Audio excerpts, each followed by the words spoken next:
Энэ гидүүдийн хичээлээр бид хэд математикийн хичээл дээр үзсэн хичээлийг баттгах зорилготой хийдэг. Тэр дээр бид хэд маш олон юм сурч мэдсэн. Асуултуудаа амжилттай давж гарч байгаа. Тэгээд надад энэ гидүүдийн хичээлийг хийж явахдаа ястай гоё мэдрэмж төрдөг. Учир нь математикийн хичээл миний дуртай хичээл болохоор би гидүүдийн хичээлд дуртай. Сайн үгтэй одоо би таард гидүүдийн хичээлийг хийхэд ямар ач тустай тайлбарж өгье.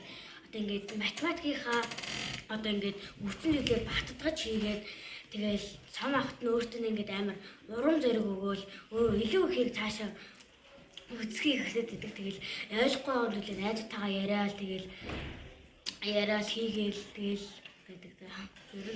Ер нь бол би одоо 400 авсан байгаа. Тэгээд бусдуудыгаа ингээд найзтайгаа хамтраад хийнэ. Миний хамгийн дуртай хичээл математик болохоор би эдүүтэнд амар дуртай. Эдүүтэнгээ би өдөр алган хийдэг. Найзуудтай миний мэдгүй даалгаврыг найзууд маань надад тусалж зааж өгдөг. Би бас дагаад хийдэг. Найзуудтайгаа эдүүтэн хийхэд үргэлж гоё яадаг.